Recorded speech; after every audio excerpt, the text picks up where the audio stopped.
Assalamualaikum warahmatullahi wabarakatuh. Selamat pagi teman-teman semua. Yang terhormat, Ibu Lilik Rahmawati selaku dosen pengampu mata kuliah PPN dan PPNBM, serta teman-teman yang berbahagia hari ini. Di sini, kami dari kelompok 6 akan mempresentasikan kasus sengketa pajak PGN dengan DJP yang berkaitan dengan fasilitas PPN yang tidak dipungut. Dengan saya sendiri, Mega Afrilia, dengan 3 digit NIM terakhir 103. Saya Desi Kania dengan NIM terakhir 090. Saya Almira Sofia dengan NIM terakhir 097. Saya Nadia Khairani dengan 3 digit NIM terakhir 109. Izinkan kami untuk memulai presentasi ini.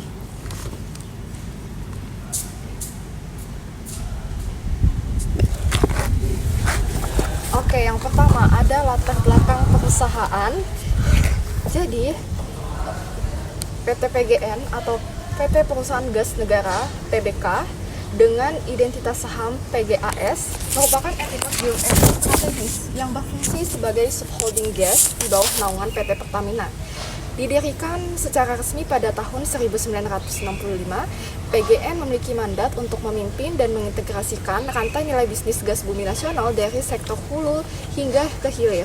Kegiatan utama perusahaan ini mencakup pengelolaan infrastruktur utama untuk transmisi dan distribusi gas bumi, serta niaga gas dan LNG. Jaringan infrastruktur PGN yang ekstensif menjadi tulang punggung dalam memasok energi bersih ke berbagai segmen konsumen, meliputi sektor industri, komersial, pembangkit listrik, dan rumah tangga. Sejak ditetapkan sebagai subholding gas pada tahun 2018, PGN terus memimpin upaya pemanfaatan gas bumi secara efisien sebagai energi bersih untuk mendorong ketahanan energi nasional dan pertumbuhan ekonomi berkelanjutan melalui pemanfaatan sumber daya gas bumi secara optimal. Nah, untuk segmen jenis usaha PGN, grup PGN ini digolongkan menjadi beberapa unit usaha berdasarkan produk dan jasa dan memiliki segmen operasi sebagai berikut. Yang pertama, segmen jenis usaha niaga dan transmisi. Segmen ini melakukan kegiatan niaga dan transmisi gas bumi untuk pelanggan industri, komersial, dan rumah tangga, serta regasifikasi liquefied natural gas. Lalu yang kedua, segmen eksplorasi dan produksi minyak dan gas. Segmen ini melakukan kegiatan usaha dalam eksplorasi, eksploitasi, dan pengembangan usaha di bidang minyak dan gas bumi. Lalu yang ketiga, segmen usaha lainnya. Segmen operasional lainnya terkait dengan jasa sewa fiber optik untuk penyediaan jaringan dan jasa konstruksi dan perbaikan kepada pelanggan, serta pengelolaan dan penyewaan gedung dan peralatan.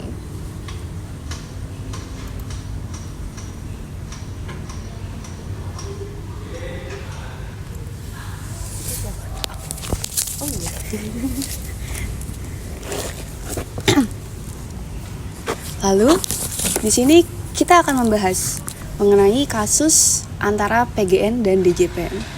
Seperti yang kalian tahu sebelumnya, PGN itu merupakan perusahaan negara ya. Kemudian mereka ada selisih nih dengan DJP karena kasus perselisihan tidak terutang pajak. Nah, untuk di gambar ini sendiri ada Pak Erick Thohir ya. Beliau mewakili PGN di sini. Jadi beliau membela PGN. Selanjutnya ada latar belakang sengketa. Jadi sengketa PPN, PT Perusahaan PGN ini yang pada tahun 2020 yaitu di Desember berujung pada kekalahan 18 dari 24 perkara di tingkat Mahkamah Agung, didasari oleh perbedaan interpretasi fundamental atas status PPN gas bumi yang disalurkan melalui pipa. Isu utama sengketa tahun pajak 2012 adalah klaim dari DJP bahwa gas yang dijual PGN sebelum akhir tahun 2012 dianggap sebagai hasil pengolahan sehingga harus dikenakan PPN dan dipungut PPN 10%. Yang dibantah dan ditolak PGN karena mereka berargumen gas tersebut adalah barang hasil pertambangan yang dikecualikan dari objek PPN. Sementara itu, sengketa tahun pajak 2013 timbul karena DJP menafsirkan komponen tagihan dalam satuan rupiah per meter kubik sebagai penggantian jasa distribusi yang wajib PPN. Padahal PGN sendiri menegaskan bahwa kedua satuan tersebut merupakan kesatuan harga jual gas bumi yang seharusnya non-objek PPN. Meskipun PGN sempat memenangkan permohonan banding di pengadilan pajak untuk kedua sengketa tersebut, DJP secara konsisten mengajukan upaya hukum luar biasa berupa peninjauan kembali atau PK ke Mahkamah Agung yang menghasilkan keputusan yang merugikan perusahaan dan memaksa PGN mencatat penyisihan pajak sebesar 278,4 juta USD pada akhir 2020. Secara krusial, meskipun menghadapi putusan PKMA yang mengharuskan pembayaran, posisi PGN secara substansi dikuatkan oleh kasus ketiga. DJP sendiri telah membatalkan seluruh tagihan sengketa PPN atas jasa distribusi serupa untuk periode tahun pajak 2014 sampai 2017 senilai 3,82 triliun rupiah. Pembatalan ini membuat total kewajiban PGN hanya tertinggal pada putusan MA untuk tahun 2012 dan 2013 sebesar 3,06 triliun rupiah, secara signifikan lebih rendah dari potensi total klaim awal DJP yang mencapai sekitar 6,88 triliun rupiah.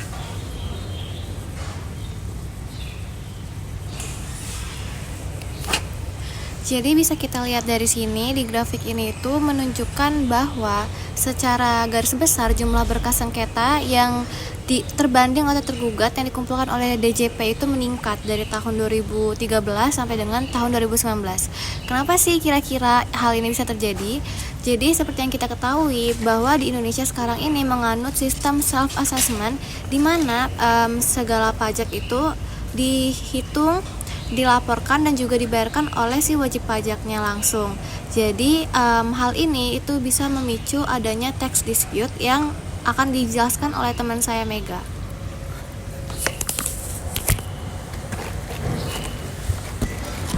Baik, izin melanjutkan kembali. Untuk Indonesia sendiri mempunyai masalah penyelesaian sengketa pajak karena belum mampu merealisasikan prinsip cepat, sederhana, dan murah. Lalu alasan dari Indonesia sendiri banyak tax dispute itu karena tadi seperti yang dijelaskan oleh rekan saya Desi, itu self-assessment system. Self-assessment system itu kan menganut kalau misalnya untuk pajak kita melaporkan, kemudian memungut dan membayarnya itu secara sendiri. Makanya sering terjadi kesalahan gitulah. Kemudian perselisihan antara si wajib pajak dengan si DJP-nya.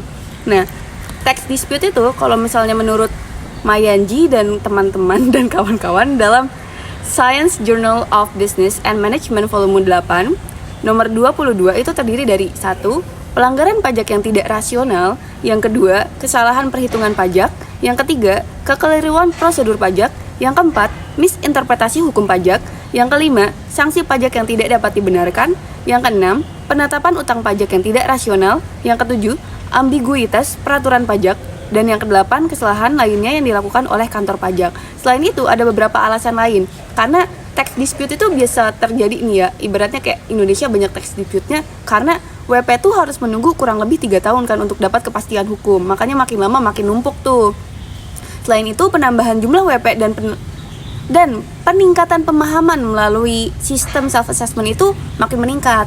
Makanya semakin si WP tahu nih, ibaratnya kayak semakin pengetahuannya bertambah, maka mereka tuh semakin berani nih untuk ngajuin kasus yang menurut mereka kurang adil buat mereka. Nah, untuk kasus kita sendiri ini, untuk yang sengketa PGN dan DJP, itu masuk ke dalam poin nomor 4, yakni misinterpretasi hukum pajak. Baik, boleh dilanjut lagi dengan rekan saya. Nah, baik, selanjutnya ada pokok masalah dari kasus PGN dan juga DJP ini. Yang pertama, beberapa media mengungkap bagaimana PGAS atau PT Perusahaan Gas Negara terlibat kasus sengketa pajak hingga triliunan rupiah.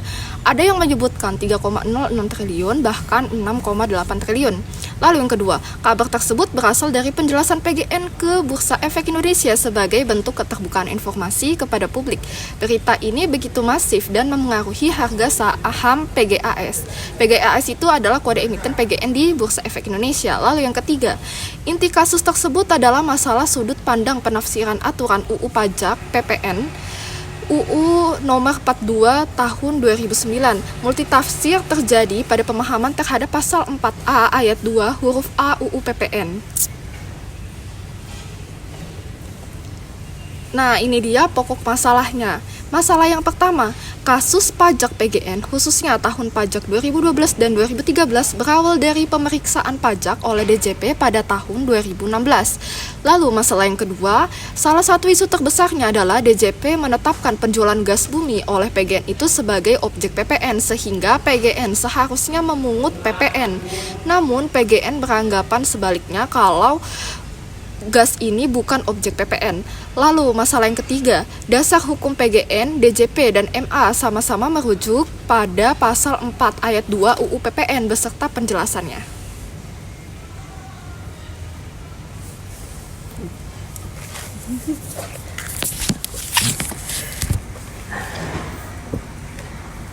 Baik, di sini saya izin melanjutkan dari rekan saya. Untuk pokok masalahnya sendiri itu ada di ketentuan pasal 4 ayat 2 UU PPN yang menyatakan sebagai berikut. Pasal 4A ayat 2. Jenis barang yang tidak dikenai PPN adalah barang tertentu dalam kelompok barang sebagai berikut.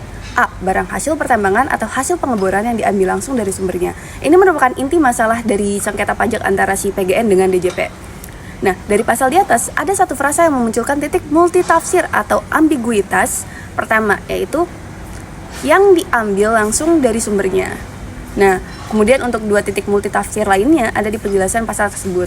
Nah, di penjelasan pasal 4 ayat 2 itu dalam huruf A UU PPN diantaranya menyatakan bahwa barang hasil pertambangan atau hasil pengeboran yang diambil langsung dari sumbernya meliputi B. Gas bumi, tidak termasuk gas bumi seperti LPG yang siap dikonsumsi langsung oleh masyarakat.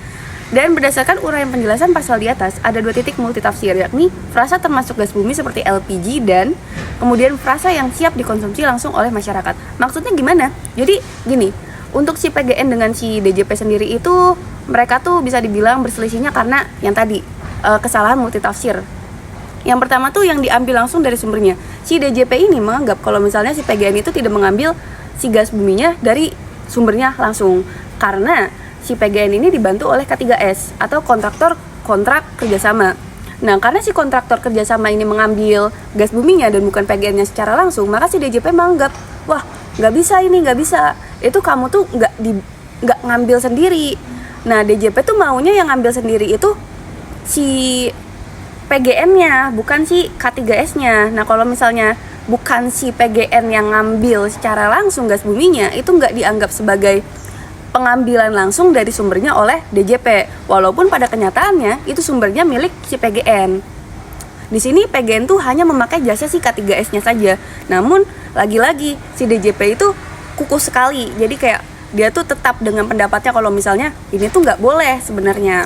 Kemudian frasa termasuk gas bumi seperti LPG.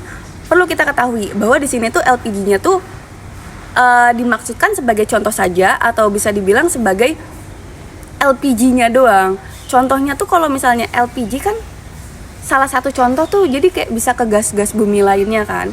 Nah, kalau misalnya LPG sebagai LPG-nya doang berarti hanya khusus termasuk termasuk gas bumi seperti LPG, berarti hanya khusus LPG-nya saja.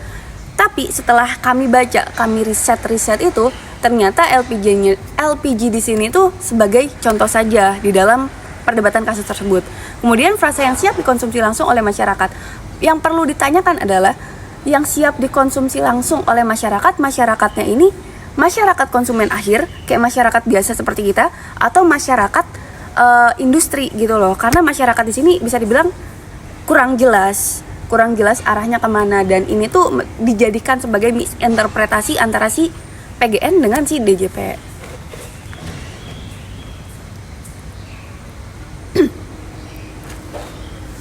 Lalu selanjutnya ada pendapat Menteri mengenai kasus PGN. Jadi, Kementerian Badan Usaha Milik Negara di bawah kepemimpinan Pak Erick Thohir menunjukkan posisi tegas dalam sengketa pajak PGN ini dengan menyatakan bahwa pokok sengketa sejatinya terjadi atas objek bukan pajak yang dimiliki perusahaan. Hal ini disampaikan oleh staf khusus Menteri BUMN Arya Sinulinga yang menyoroti bahwa pajak tersebut dikenakan pada objek yang telah diakui sebagai non-objek pajak oleh Kementerian Keuangan sendiri untuk periode periode 2014 sampai 2017. Pihak kementerian menekankan bahwa PGN tidak sepatutnya menanggung beban pajak tersebut karena perseroan tidak pernah memungut PPN dari konsumen. Aras Sinulinga mengutip, kenapa bukan objek pajak? Karena selama ini PGN itu tidak menguti pajak terhadap konsumen yang membeli gas tersebut. Kalau tadi misalnya PGN menguti pajak dari konsumennya, tidak membayar kepada negara untuk pajaknya, mungkin PGN-nya salah. Tapi memang karena memang bukan objek pajak sehingga PGN tidak menguti pajak. Begitu. Jadi ini bukan soal bayar pajak ya, tapi soal itu objek pajak atau bukan. Nah, berdasarkan dari argumentasi tersebut, Kementerian BUMN berencana untuk turun tangan melakukan pembicaraan langsung dengan Kemenke, sembari mendorong PGN untuk menempuh langkah hukum lanjutan seperti opsi peninjauan kembali yang kedua dengan keyakinan bahwa Kemenke akan mendukung upaya mitigasi agar putusan tersebut tidak merugikan PGN.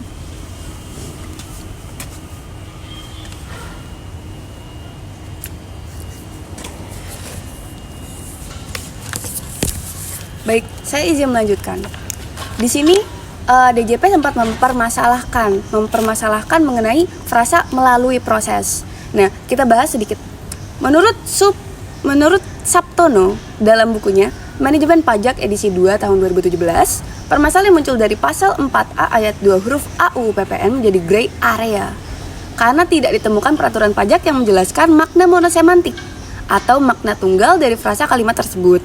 Nah, sebagai akibatnya, penafsiran di dalam praktik menjadi variatif dan berbeda-beda dan peraturan menjadi ambigu. Ada yang menginterpretasikan bahwa kalau sudah melalui proses atau mengalami perubahan bentuk barang hasil tambang atau hasil pengeboran yang ditransaksikan menjadi terutang PPN. Baik, akan kita kilas sebentar ya, sedikit. Jadi, sebelumnya kan saya sudah sempat menjelaskan bahwa si DJP ini kekeh kalau PGN itu tidak menjual barang yang diambil langsung dari sumbernya. Kemudian untuk melalui prosesnya tersendiri itu, si DJP itu bilang juga kalau misalnya gas bumi yang dijual oleh PGN itu sudah melalui proses. Jadi harus dikenakan pajak, ya kan, PPN. Nah, namun kalau misalnya kita lihat nih ya dari undang-undang nih, yang dijual PGN itu kan merupakan gas bumi yang diambil dari sumbernya, karena di undang-undang itu tercantum barang yang diambil langsung dari sumbernya, contohnya gas bumi. Nah, hanya pasal tersebut yang meruntuhkan barang yang diambil dari langsung sumbernya. Hanya keterangan atas gas bumi itu kayak dimasukkan ke dalam pasal tersebut gitu. Jadi nggak ada pasal-pasal lain yang menyebutkan bahwa barang yang diambil dari sumbernya itu hanya diperuntukkan untuk gas bumi saja. Nah, sudah pasti gas bumi yang diambil dari sumbernya tuh udah meliputi dari prosesnya itu sendiri gitu loh. Nah, untuk proses dari pengambilan gas bumi tersendiri itu kan ada yang namanya proses lifting. Proses lifting itu proses mengangkat gas bumi, kemudian nanti ada proses pemecahan gas buminya lagi kan. Nah, itu tuh sebenarnya sudah bisa dibilang include gitu loh, include dari pengambilan dari sumbernya. Jadi nggak terpisah. Jadi kayak proses tersebut ya sudah, itu memang proses dari pengambilan dari sumbernya itu sendiri, bukan proses terpisah yang bisa dikenakan sebagai PPN itu. Dan mungkin yang melakukan proses tersebut itu kan K3S ya, karena kan tadi PGN dibantu oleh K3S untuk mengambil si gas buminya. Tapi balik lagi untuk sumbernya sendiri itu kan dari PGN gitu loh, jadi bukan dari source lainnya.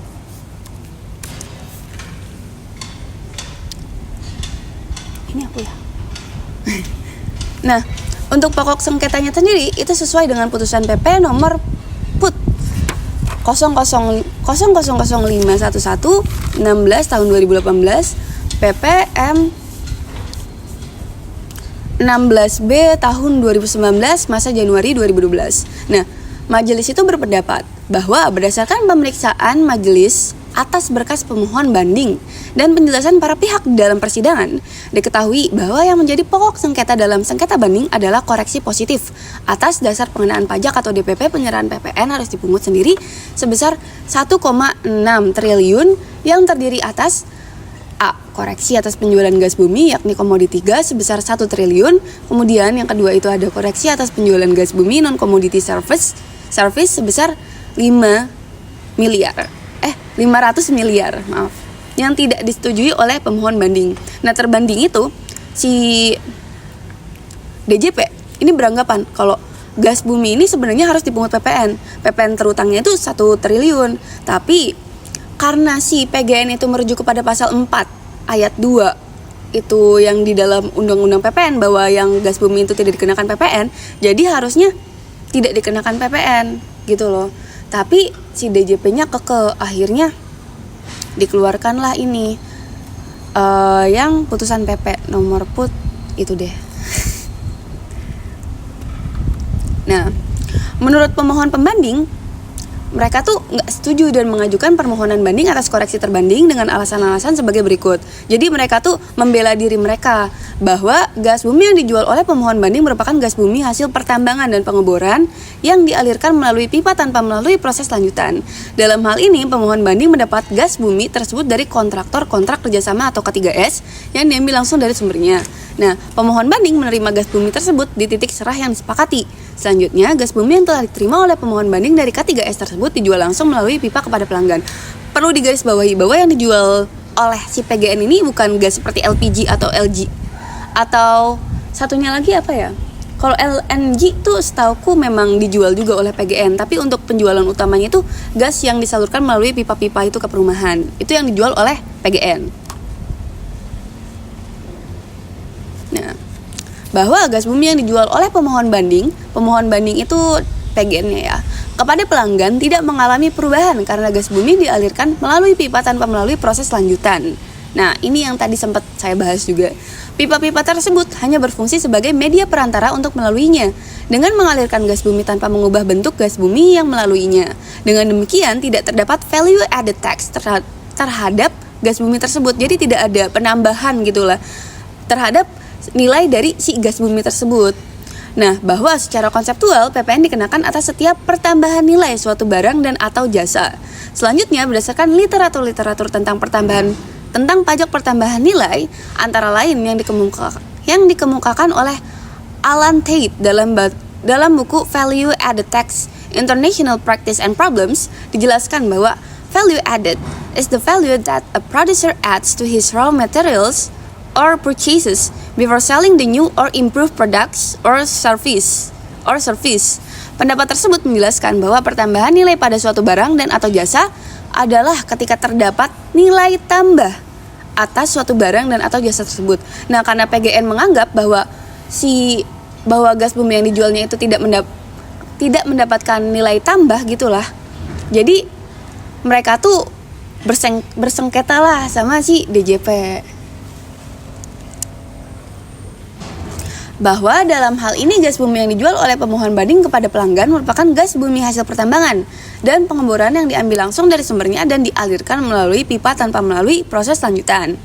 Bahwa sehubungan dengan penjelasan di atas, pemohon banding atau PGN telah memperoleh surat konfirmasi tertulis atau private ruling dari Kepala Kantor Pelayanan Pajak Badan Usaha Milik Negara yang ditujukan langsung kepada pemohon banding nomor S470 WPJ 19 KP 0307/2009 tanggal 19 Agustus tahun 2019 yang menegaskan bahwa gas bumi merupakan salah satu jenis barang hasil pertambangan atau hasil pengeboran yang diambil langsung dari sumbernya yang masuk dalam kelompok barang yang tidak dikenakan PPN.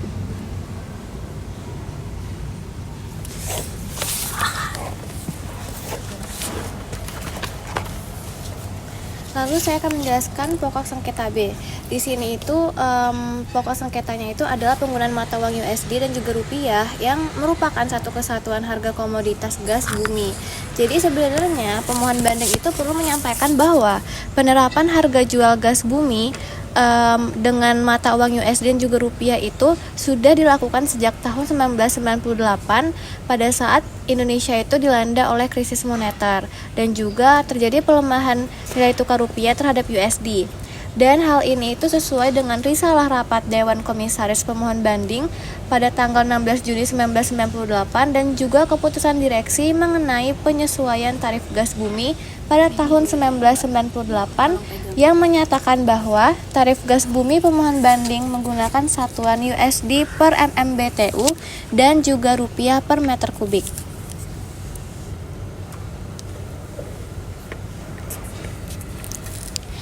Lalu melanjutannya itu karena tagihan gas itu dijadikan satu invoice itu digabung, sehingga seolah-olah nilai yang ditagih atau yang harus dibayarkan oleh pelanggan kepada PT PGN itu hanya satu, yaitu harga gas buminya saja. Padahal sebenarnya yang ditagih dan juga yang harus dibayar oleh pelanggan kepada PT PGN itu tidak hanya harga gas buminya saja, tetapi sudah termasuk dengan unsur tagihan transmisi gas bumi atau yang biasa disebut dengan toll fee, yang dihitung dari volume MMSC yang dikali dengan tarif dalam mata uang rupiah, sehingga alas nilai invoice yang ditagih kepada pelanggan itu berdasarkan volume, yaitu meter kubik atau MMSCF, dan juga menggunakan mata uang rupiah. Jadi wajib pajak itu menjelaskan bahwa nilai tersebut merupakan margin sebagaimana tertuang dalam berita acara pemberian keterangan wajib pajak pada tanggal 18 Oktober 2016. Lalu di sini ada aspek pemeriksaan, di mana berdasarkan slide-slide sebelumnya itu kasus tax dispute atas komponen harga gas bumi berupa tagihan berdasarkan volume yang menggunakan mata uang rupiah. Yang pertama itu DJP menganggapnya hanya sebagai jasa transmisi yang terutang PPN sesuai dengan pasal 4 dan juga 4A ayat 3 UU PPN. Sedangkan PGN itu menganggapnya sebagai satu kesatuan dari harga gas bumi yang bukan merupakan objek PPN sesuai dengan pasal 4A ayat 2 huruf A UU PPN. Sampel data mencakup putusan banding pengadilan pajak untuk masa Januari 2012 dan juga Januari 2013 berdasarkan sumber dari PGN. Kedua kasus tersebut sama dengan kasus-kasus di masa pajak yang lain. Lalu secara formalitas pemeriksaan itu berlangsung pada tahun 2016. Tapi berdasarkan slide yang sebelumnya itu, proses pemeriksaan dapat dilihat dari tanggal penerbitan SKPKB yaitu 27 Januari 2017 dan juga 28 Februari tahun 2017. Dengan pokok sengketa di tahun 2012 yaitu yang pertama, penyerahan gas bumi sebagai objek PPN karena penegasan sesuai dengan Permenq nomor 252/PMK mulai berlaku pada 28 Desember 2012 dan pemberlakuan PMK tersebut itu dianggap oleh pemeriksa tidak berlaku surut. Lalu yang kedua, ada komponen harga gas bumi berupa tagihan berdasarkan volume, yaitu meter kubik atau MMSCF yang menggunakan mata uang rupiah dianggap oleh pemeriksa sebagai jasa transmisi yang merupakan objek PPN sesuai dengan pasal 4 dan juga 4A ayat 3. Lalu di sini saya akan menjelaskan apa sih MMSCF itu. Jadi MMSCF itu adalah million standard cubic feet dengan M-nya itu yaitu 1000 jikalau misalnya digunakan dengan satuan SCF. Sedangkan kalau double M itu adalah 1 juta jika dihubungkan dengan satuan SCF. Jadi SCF itu sendiri adalah sejumlah gas yang diperlukan untuk mengisi ruangan dengan 1 kaki kubik. Dan 1 MMBTU itu merupakan 1 juta BTU atau British Thermal Unit, dan juga 1 MMBTU itu setara dengan 28,263682 meter kubik. Dan BTU itu sendiri merupakan jumlah panas yang diperlukan untuk menaikkan temperatur 1 pound air murni sebesar 1 derajat Fahrenheit dan juga tekanan absolut 14,7 PSI atau pound per square inch.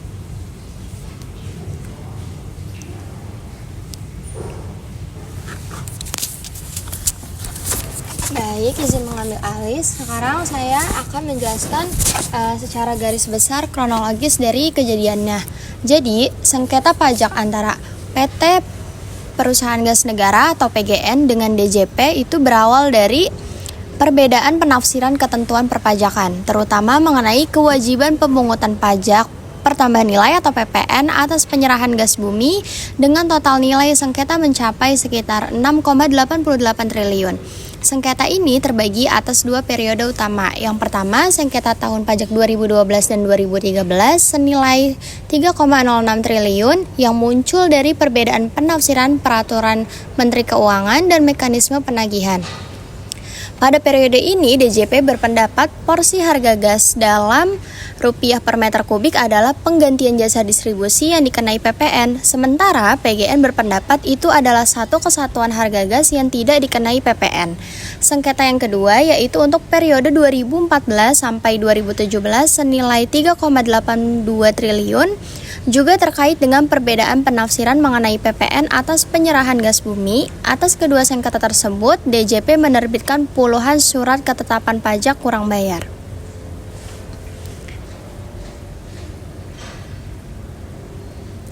Oke, selanjutnya ada pendapat dari sisi DJP dan PGN di persidangan. Dari sisi DJP, dalam sengketa di persidangan, khususnya untuk periode 2012 sampai 2013, pendapat DJP selaku termohon PK adalah bahwa terdapat penyerahan barang dan jasa yang dilakukan oleh PGN, di mana porsi harga gas yang ditetapkan dalam mata uang rupiah per meter kubik merupakan objek PPN karena dianggap sebagai imbalan jasa distribusi gas.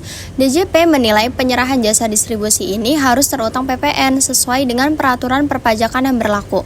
Walaupun awalnya kalah di pengadilan pajak, DJP mengajukan upaya hukum peninjauan kembali ke Mahkamah Agung dan pada akhirnya Mahkamah Agung mengabulkan permohonan PK DJP untuk sengketa senilai 3,06 triliun yang menunjukkan bahwa pendapat DJP dibenarkan oleh tingkat peradilan tertinggi.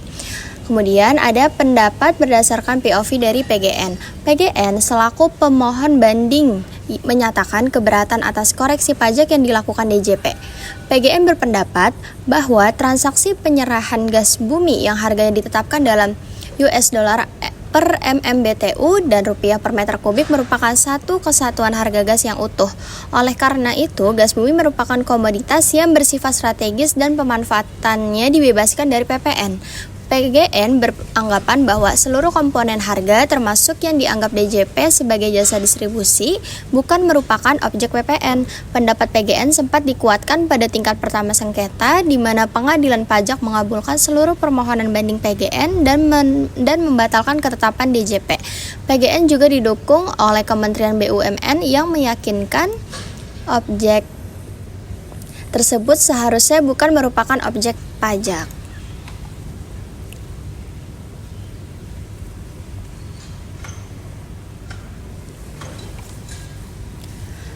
Selanjutnya ada proses penyelesaian sengketa. Jadi, proses penyelesaian sengketa pajak PGN itu melalui beberapa tahap hukum dan administrasi. Untuk sengketa periode 2012 sampai 2013, setelah DJP menerbitkan SKPKB, PGN mengajukan upaya hukum banding ke Pengadilan Pajak pada 2018, yang keputusannya pada 2019 mengabulkan banding PGN. Atas putusan tersebut, DJP mengajukan upaya hukum peninjauan kembali ke Mahkamah Agung pada 2019 dan Mahkamah Agung mengabulkan PK DJP. Sementara itu, untuk sengketa periode 2014 sampai 2017, PGN menempuh jalur keberatan kepada DJP dan DJP justru mengabulkan seluruh permohonan keberatan PGN sehingga tagihan pajak senilai 3,82 triliun dibatalkan. Menanggapi putusan PK Mahkamah Agung yang mengabulkan tuntutan DJP untuk periode 2012 sampai 2013, PGN berupaya menempuh langkah hukum lanjutan untuk mitigasi termasuk kemungkinan pengajuan peninjauan kembali yang kedua.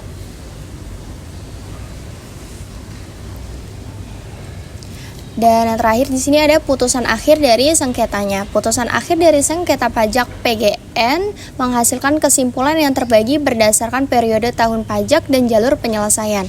Untuk sengketa yang dibawa hingga ke tingkat yudisial yaitu periode tahun 2012 dan 2013 dengan nilai sengketa sebesar 3,06 triliun, putusan akhir adalah DJP dimenangkan. Hal ini terjadi setelah MA mengabulkan PK yang diajukan DJP yang membatalkan kemenangan PGN di pengadilan pajak. Konsekuensinya, PGN berpotensi wajib membayar pokok sengketa sebesar 3,06 triliun tersebut.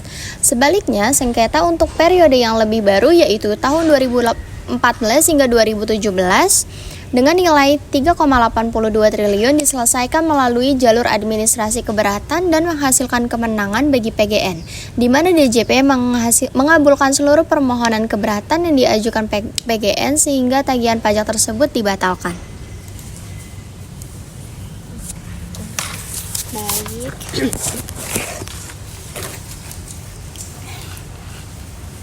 Oke, baik. untuk kesimpulannya tersendiri ya. Jadi bisa dibilang kasusnya itu kan begini, di tahun 2012 dengan sampai tahun 2013 itu PGN sempat berselisih dengan DJP. Walaupun di sini kasusnya PGN itu udah melaksanakan hal tersebut lama ya, di tahun berapa ya sebelumnya. Kasusnya udah lama, harusnya udah lama banget, tapi baru diangkat lah sama si DJP itu di tahun 2012 sampai 2013. Nah, untuk DJP-nya sendiri itu bisa dibilang nggak konsisten. Karena begini, di tahun 2012 itu kan DJP mempermasalahkan si gas buminya ini kena pajak atau enggak, ya kan? Nah, itu results-nya itu atau hasil akhirnya kan DJP yang menang setelah dibawa ke Mahkamah Agung. Kemudian di tahun 2013 si DJP ini kembali lagi mempermasalahkan soal biaya administrasi atau biaya transmisi yang sebesar 500 M itu. Padahal sebelumnya tuh DJP nggak ada nyenggol-nyenggol itu.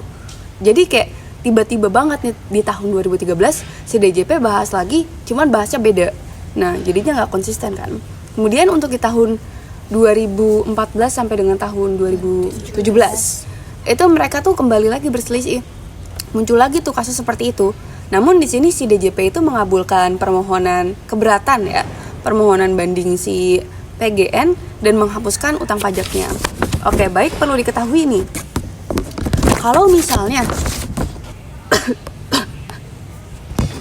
pokok di tahun 2012 kan itu si DJP mempermasalahkan sumbernya ya. Yang pertama sumber dari si PGN itu ngambil kayak beberapa multitafsirnya kan, antara lain satu yang diambil langsung dari sumbernya, terus yang kedua itu termasuk gas bumi seperti LPG atau tidak gitu kan. Terus yang ketiga itu yang siap dikonsumsi oleh masyarakat dan yang melalui proses kan.